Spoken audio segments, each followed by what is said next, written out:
Our next session is going to be on children engagement, and we are going to have two speakers on the same. Our speakers will make a strong case for the involvement and share approaches for the involvement with children. Our first speaker is going to be Mr. Joseph Kirindo, who is the director, Africa Goal Organization. And then our next speaker will be Tobias Odacha, who is the camp manager for Wildlife Direct. So over to you, Joseph. Thank you. My name is Joseph Kirindo, as it has been said. Work with Africa Sports Organization. Africa Sports Organization is an non-governmental organization for working in Kenya, promoting climate change through sports. And we indulge in different activities using sports as our media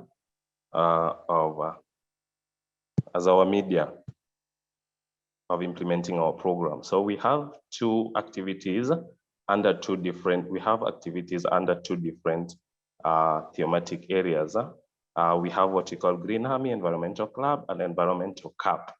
Through these thematic areas, we engage in environment education using games, different games that are teaching kids in conserving the environment, planting trees. Most kids do learn when they play. So we engage in most of our training. Most of our learning takes place as a game. Now we use different approaches to identify the gaps that are within the community and how we can come in. So we have to take a need-based approach to help us know what are the gaps that the kids need to equip themselves in terms of information. In solving the problem, we have problem-solving approach where we engage the kids on how they can solve the problem existing in terms of environment conservation. And then we have more of our approaches is participatory approach where we involve everybody. As much as we play games, these games are designed by the kids and they have an input. So we involve the kids themselves, the teachers, because most of the time we work in schools. We involve the coaches, because most of the time we work with soccer clubs, and we work with some mentors who are doing other programs outside soccer. So we engage their mentors in forming or designing the games. And then we have the welfare approach. Mostly our games we use games to educate children on environment. So where we are playing needs to be safe. So the welfare approach is kind of applied on our approaches to dealing with environmental, educating people on environment. We use a different model of you have to get information. So we tend to engage on research to help us equip ourselves with the community needs, the gaps that are there, how we need to approach them. We organize the community in ways of how we want to work with them. We work in groups. So that one help us organize them and handle the issues effectively. We deal mostly with education. So community education, passing the information to young people, so that because these are the people, we are just the holders of this environment, but the real owners are these kids because they are the people who are coming to own it in future. And then we try to, as much as possible, to engage other organizations in our program. So we work with partnership, we work with collaboration. Yes, there's anywhere you are, there are a lot of challenges that you meet, and there are a lot of opportunities. So one of our challenge is accessing the public schools. It has been very hard to access them because of the bureaucracy of the government. Put is as a big hindrance in terms of accessing this institution. In terms of planting trees, most of the time, accessing the spaces, mostly in towns, it's very hard because the spaces that are there are made to be along the road, along the railway lines, and accessing these places are very challenging because still of the bureaucracy. Mostly in towns, people have tendency of developing everywhere.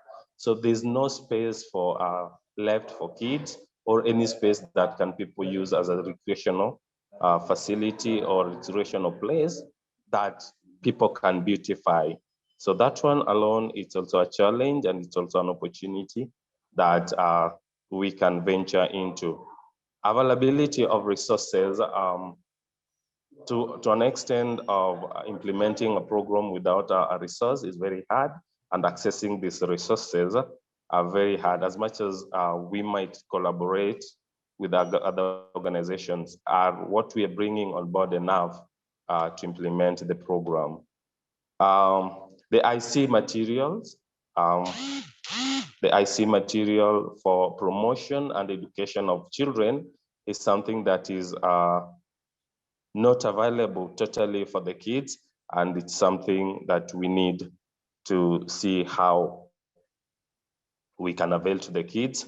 The public notion on sports, people believe that people who are participating in sports are kind of, they are free, they are adult. So most of the parents don't want their kids to come out to participate, not knowing a kid that participates in sports gets a lot of knowledge depending on the modality being used in that area. Exploitation of other talents that are available within the community.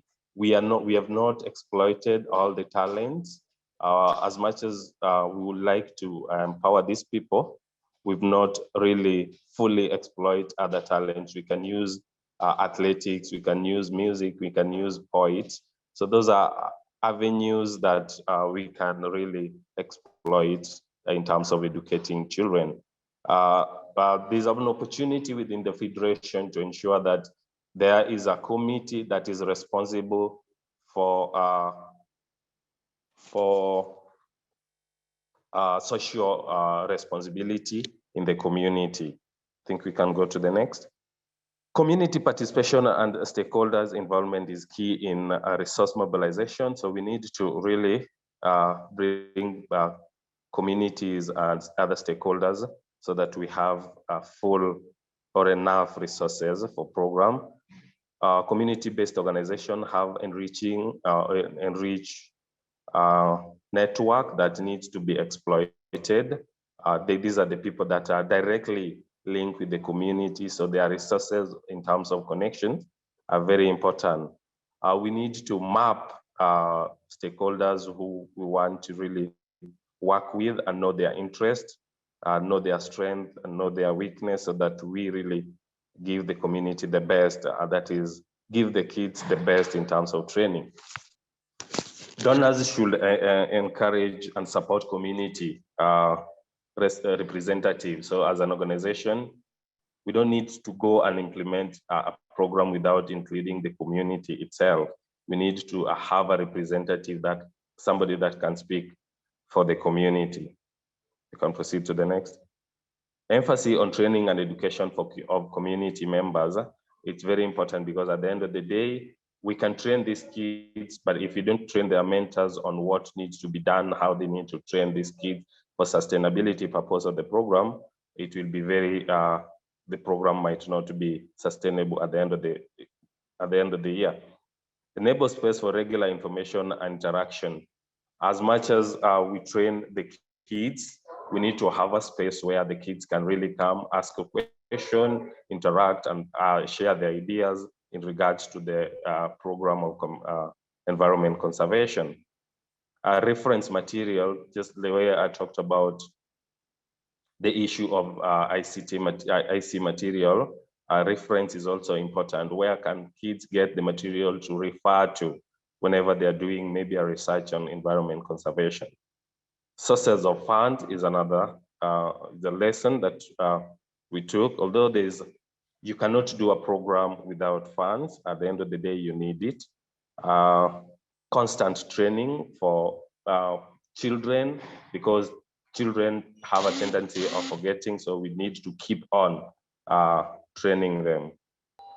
Sport is the most natural way of engaging, but that it has not been fully utilized with the community, with the relevant to pass different informations that we need to pass to the community.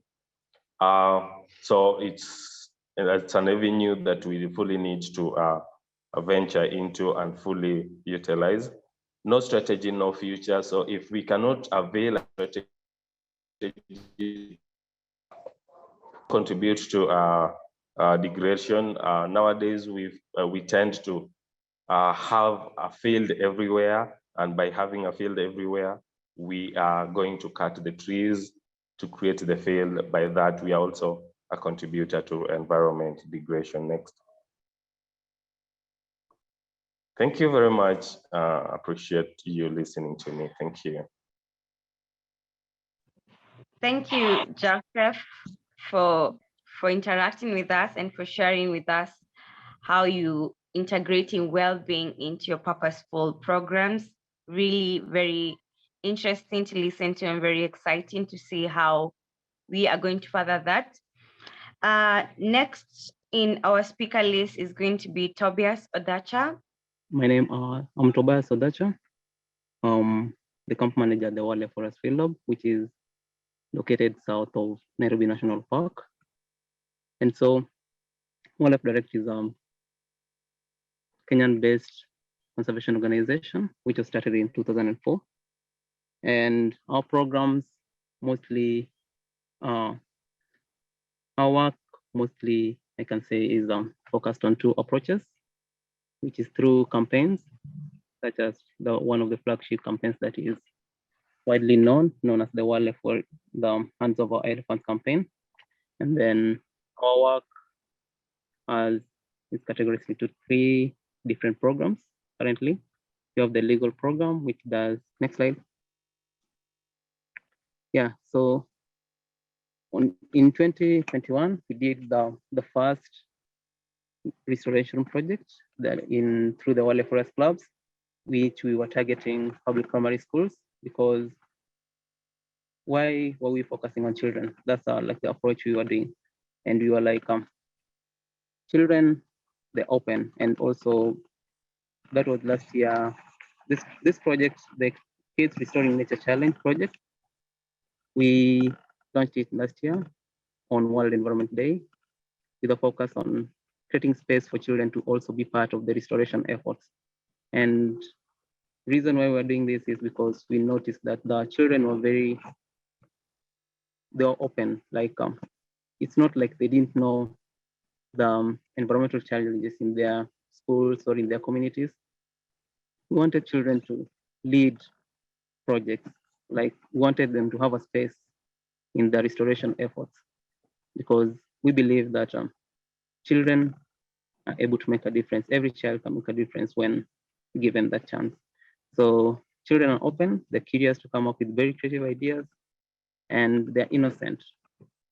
And part of the activities that we did with children is organizing for trips, camping expeditions. And we were noticing that just having exposure to nature, maybe exposing them to different environments, was improving their cognitive restoration, maybe cognitive thoughts. They were able to realize that this environment is different from the environment in our school. Maybe our community is degraded. And so, but they lack the agency to make or support a difference in their areas. So we wanted to support, and the way we wanted to do this is by providing mini grants, micro grants.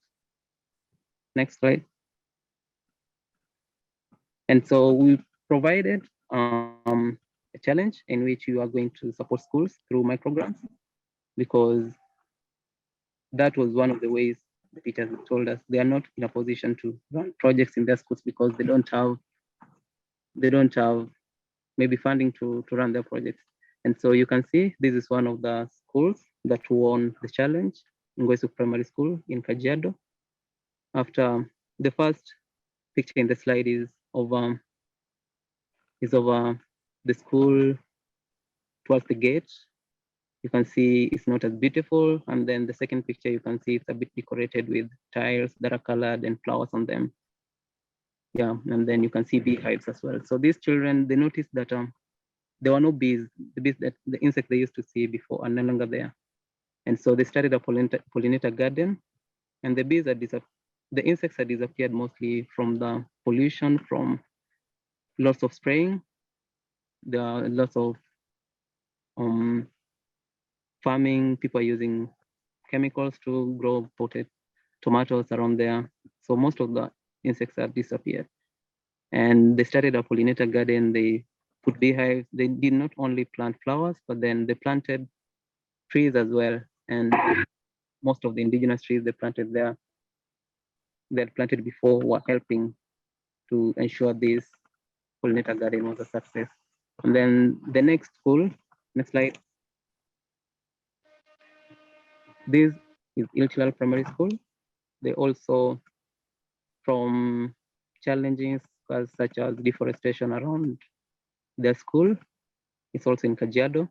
Iltilal school, the children noticed that they were losing trees around their school because their school is not fenced, and even their communities.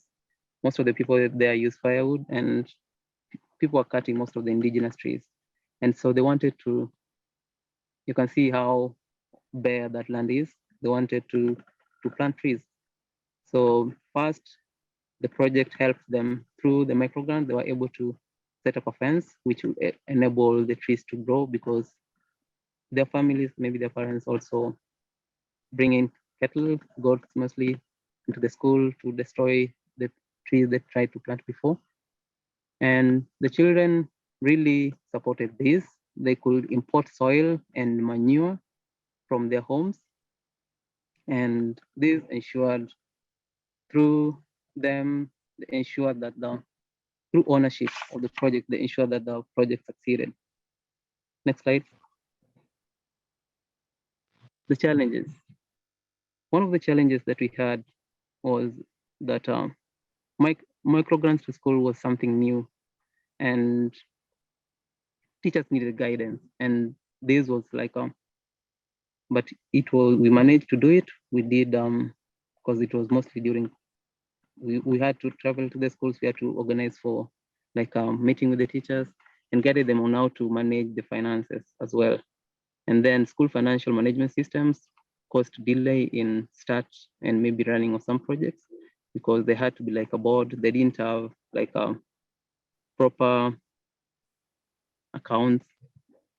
Like all the money to the school was going to one account. And so it being public schools, they really need, it was a process for them to be able to access to the club patrons, to access this funding, maybe on time, maybe because you find maybe it's a rainy season, the rains are about to be over, and they need to finish up or start their projects. And through guidance and maybe just patience, we were able to understand that for this, that is for now the second grant that we gave this year. So we realized that schools also, for them to be able to run maybe projects in which they're being funded, there's need for guidance in how to have proper financial management systems. Next slide. Then opportunities, realize that schools can act as focal points for restoration efforts in the communities, in managing local, supporting and managing local restoration efforts in communities. And lessons learned, we learned that when children are given opportunities to participate and own projects, there's that participate from idea generation to project implementation. It gives them ownership and they're able to ensure sustainability or maybe ensure that these projects come to become a success. And then we also learned that when schools are supported through microgrants, it boosts the response to ensuring success of local environmental challenges. And then next slide, we also learned that when children do such projects in their schools, they share them. By sharing them, it means that they go back to their homes, to wherever they are, and they do these projects there as well. They encourage their parents to stop contributing to environmental damage. maybe if the parents are cutting trees or maybe burning charcoal, they act as advocates to stop continuation of environmental degradation. And then engaging children promotes sustainability and ownership. So children grow up knowing the right things to do, and by owning it, they ensure success. And when they become adults, they're able to also continue with such amazing work. Next slide. The key message we can say is that I had is every child can make a difference for nature. Yeah, thank you. So I didn't put the much information, but you can follow Wildlife Direct in all social media, maybe Facebook, all Wildlife Direct. Thank you very much. Thank you, Tobias. Thank you very much. That was such a catchy presentation. And the key message for today is every child can make a difference to nature.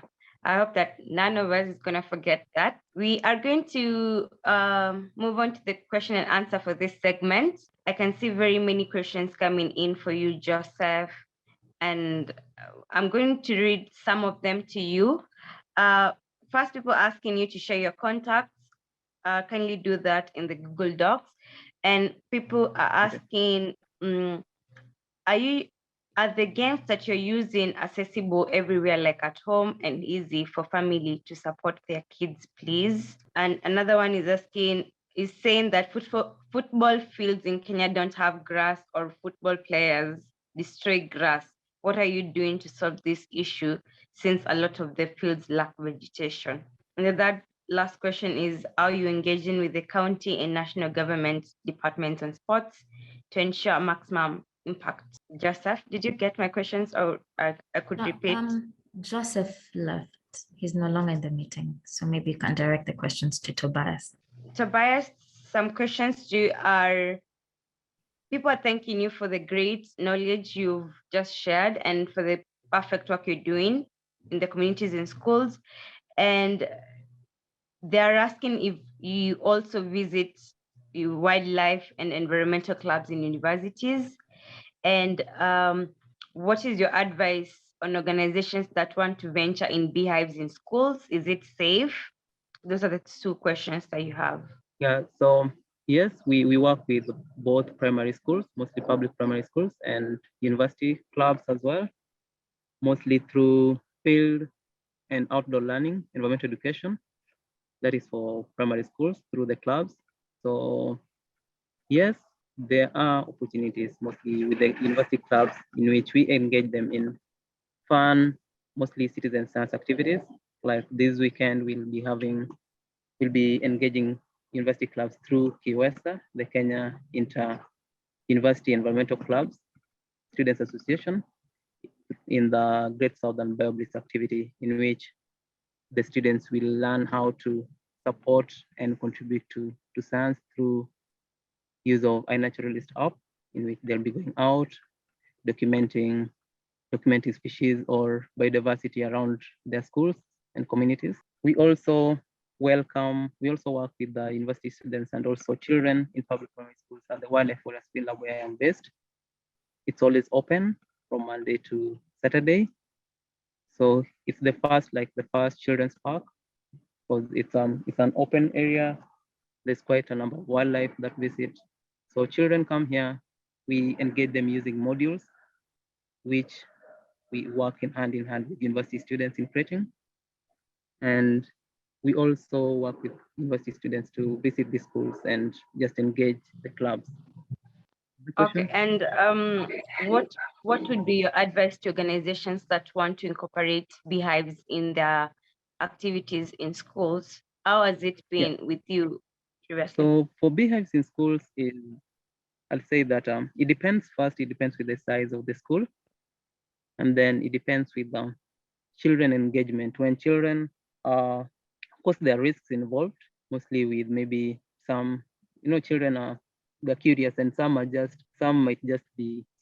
like causing trouble and might go to the school, to the beehive, and decide to stone it when the other children are playing, and that might cause a lot of risks. So for this school, it has like a very big piece of land, 30 acres, and so they did it far away from where children mostly play. And the club, due to the fact that the children were the ones like leading all this, they were able to ensure that we didn't hear of a risk, but then advised that people take as much precaution, risk assessments, mostly do a very thorough risk assessment before starting such beehive projects in schools, because the risk when it happens, it might be very costly. Also, because it's a school environment and anything can happen. But when children own it, they'll always be cautious enough. Perfect. Thank you, Tobias. Any more questions, put in the chat box and we'll be answering them in the Google Docs form. And we're going to proceed to share a video on some of the success stories of children and youth engagement. As a member of the Wildlife Warriors Club, my name is David Livingstone. I'm 11 years of age. I am in class 6 East in Iltilal Primary School. I am the Prime Minister of the Wildlife Warriors in Iltilal School. Our project is to plant trees in order to reduce climate change, because trees bring rain and rain is water and water is life. Also, I learned about elephants that they have many similarities to humans, like they can live for about 70 years of age, just like we humans. And also, they help in dispersal of seeds, and that helps also in climate change, because the seeds grow into trees and trees reduce climate change. As also, we won 100,000 in a competition about conserving the wildlife. We planted trees. Also, we fenced our shamba, and also we planted. We made a different section for vegetables. Our school also plans to use the money to plant the other trees around the surrounding, so that it can also reduce the climate change. We also plan to be planting trees at home and educate our parents not to keep on poaching, because they poach a lot and they kill lions as a tradition. They kill giraffes and gazelles for meat, and they kill elephants and leopards just for security. So I'd like everyone who is listening to me to conserve the environment, keep safe, and may God bless you. Thank you. Thank you, David. I am called upon to not contribute to pollution or to poaching. I hope everybody saw how amazing that video was. And we are looking forward to bringing governments in schools to stop the same in the restoration sector. That was really good. We are going to proceed to our third segment. And I'm calling upon Laura, and Laura will be sharing insights from the Regreening Africa program and how they engage in youth. Welcome, Laura. Thank you so much, Faith. Thank you so much for this opportunity. So over the next few minutes, I'm going to share briefly the experiences from the Regreening Africa program with regards to youth engagement. So I can start with a brief introduction. So basically, I can introduce myself. My name is Laura Mkwana, and I work under the Regreening Africa program.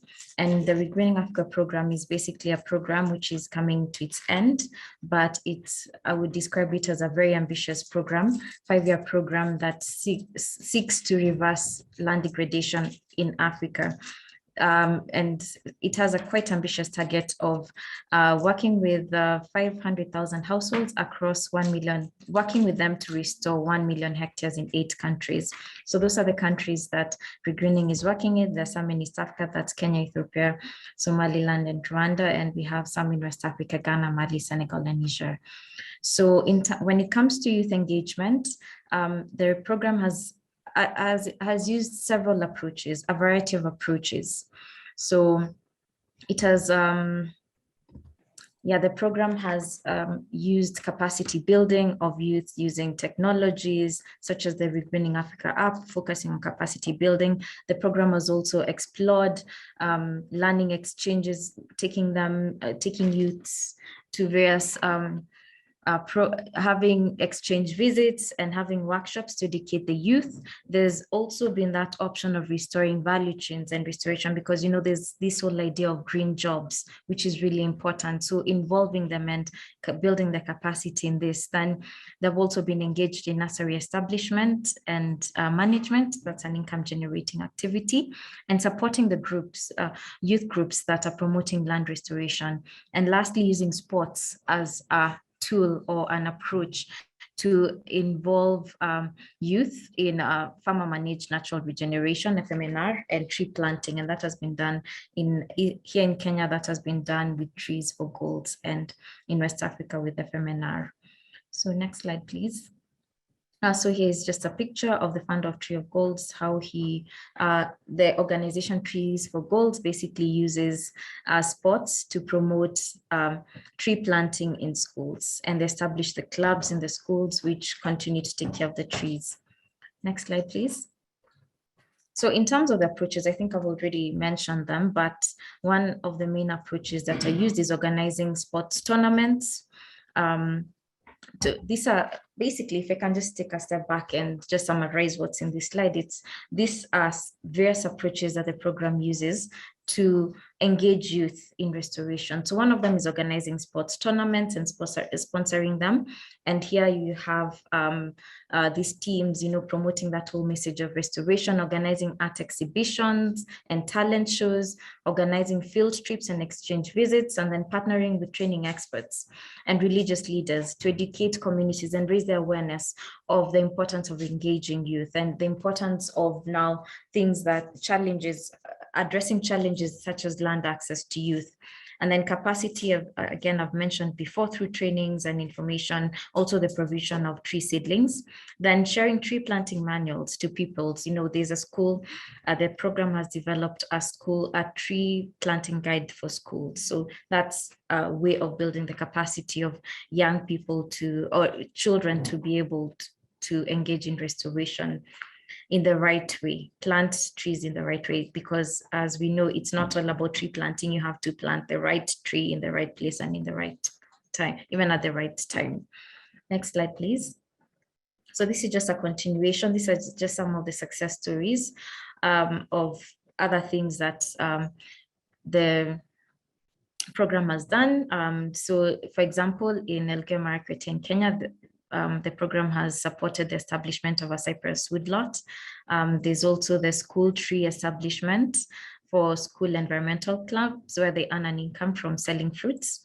And of course, there's the whole aspect of food security and improved nutrition. Then there's the establishment of tree classrooms in schools, which has been done in Homa Bay and Migori, where students are learning under the trees. And then the establishment of woodlots for fuel wood in schools, then introducing energy saving initiatives and supporting, like I mentioned before, the soccer tournaments, and supporting the soccer tournaments with youth, and also using the CFAs, working with the CFAs to donate tree seedlings that can be given to the winning teams. Next slide, please. So in terms of challenges, I would say the main challenges have been now the fact that it's hardly mentioned, you know, the engagement of youth. What is being done is hardly mentioned in most of these initiatives. So there's that, it's not mentioned in mainstream media. So youth have been, they're already doing a lot when it comes to climate change mitigation, restoring the environment, but then that's not mentioned in mainstream media. And of course, I think some presenters have also alluded to the fact that land tenure rights is an issue. A lot of youth are not able to access land, yes, maybe through their parents, but then a lot of youth do not own land. But despite all that, despite all those challenges, I would say opportunities that we have observed in the program through our engagement in the various initiatives is that, you know, the use of value chains is a great avenue that can be explored. And of course, it's great because it provides income, and that's something, you know, that is really important when it comes to restoration. Restoration has to be linked to income generation. Then The sustainability of many projects highly depends on innovative ideas. And the great thing about youth, we are very innovative. So that's an opportunity that can be tapped into. If, of course, the two main opportunities here, if I can summarize, is now just having income generation active initiatives through the value chains, the various value chains. You can do the fruit trees, the avocado, you can do beekeeping. There are several things that can be done, tree-based value chains that can be done. So that's an opportunity. And lastly, now, just harnessing on the innovative power of the youth. Next slide, please. So in terms of the lessons learned, so when it comes to overcoming all these barriers that we have mentioned and catalyzing on the youth and leveraging on the innovativeness of the youth and even the number of the youth, because here in Africa, and that's true, even here in Kenya, the youth make up majority of the population.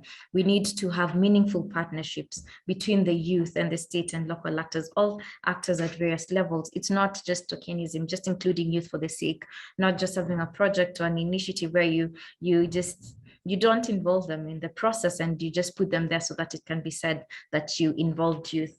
Then also in engaging them in the project development, then recognizing the youth champions, recognizing what they're doing, and that will really encourage them to continue and other people to also engage in restoration. And then ensuring that they have access to knowledge and technology. And that's why you've seen from the examples I've given before, how Regreening engages in capacity building on restoration monitoring through the Regreening Africa app, training them on other things as well. So that's a really important training, creating manuals, for example, on tree planting, so that tree planting can be done in the right way, or rather tree growing, because I know we've moved from tree planting to tree growing.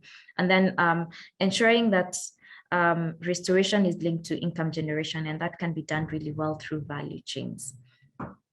So lastly, the key message is moving forward are this. So we need to enhance or promote the youth involvement in decision making, and this requires that we put in place policies that support their participation.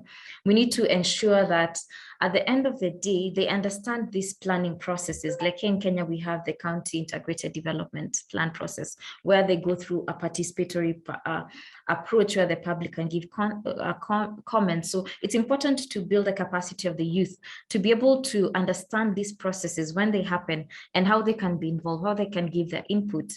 And then we need to introduce the IGAs, alternative nature-based livelihood opportunities, which can be done really well through the value chains. We can also have things like fish farming, just introducing it, because one of the major reasons for land degradation is now the lack of income or poverty. Then ensuring equal benefit sharing mechanisms, and I think this can go to government agencies. Just if youth are involved, they should also, and this applies to all community members, whether it's youth or it's women or older men. So it's just important to involve all of them and ensure that they benefit so that they can have an incentive to continue engaging in restoration and conserving these natural resources. Then we need to examine our land tenure systems. We need to enhance the access and management rights of women and youth. And we also need to capitalize, here we have spoken a lot on how we can engage with youth, how we can do that. But here it's also important for youth and women and also children to some extent, but mainly youth and women who are involved in restoration to showcase what they're doing using social media. That's a great avenue to showcase what they're doing, and that way they'll be able to access more funding. Then so I think this is a message to now financial institutions and banks and the like. They need to adjust. Then they need to be more cognizant of the needs of youth and women when it comes to accessing finance and the loans and maybe the grants, and make it more suitable to their needs. Thank you so much. Okay, thank you so much, Laura, and sorry for the inconveniences. We are now going to move into our different breakout rooms, and we will discuss the questions that will be posted there.